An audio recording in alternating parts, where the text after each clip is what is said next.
दरम्यान आज दिवसभर संत गजानन महाराजांची पालखी ही सोलापूरमध्ये दर्शनासाठी ठेवली जाते आहे। इथे दर्शनासाठी येणाऱ्या भाविकांसाठी मोफत महाप्रसादाचं सुद्धा वाटप करण्यात येणार आहे, आयोजन केलं जात आहे।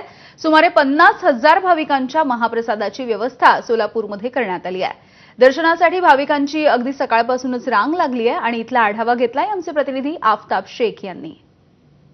शेगावचा राणा संत श्री गजानन महाराजांच्या पालखीचं सोलापुरात आगमन झाल्यानंतर आज सोलापूरच्या उपलप मंगल कार्यालय या ठिकाणी पालखी सोलापूरकरांच्या दर्शनासाठी ठेवण्यात आलेली आहे। सोलापुरातल्या उपलप मंगल कार्यालयामध्ये या ठिकाणी सध्या मी आहे आणि संत श्री गजानन महाराजांच्या पालखीचं दर्शन जे आहे ते सोलापुरातले सगळे भाविक घेत आहेत। अगदी सकाळपासूनच नागरिकांची गर्दी जी आहे ती आपल्याला या ठिकाणी पाहायला मिळते, भक्तांची रांग जी आहे ती या ठिकाणी आपल्याला पाहायला मिळते। खरं तर संत श्री गजानन महाराजांची पालखी 2 जून रोजी शेगावहून निघालेली होती। जवळपास 26 ते 27 दिवसांचा प्रवास करून पालखी सोलापूर जिल्ह्यात आगमन झालं।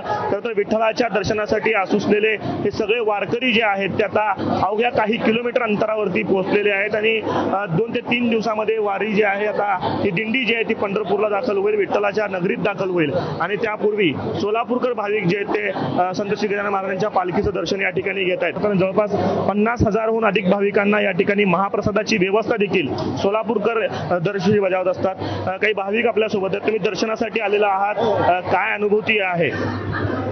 एक नंबर महाराजांचं दर्शन झालं आणि सगळं शांततेत एकदम व्यवस्थित नियोजन चालू आहे। दरवर्षी येता दर्शनासाठी, काय श्रद्धा आहे आपली?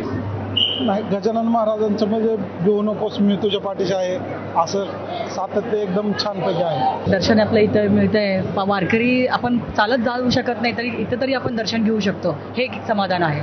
दरवर्षी येता आपण? हो, दरवर्षी येतो।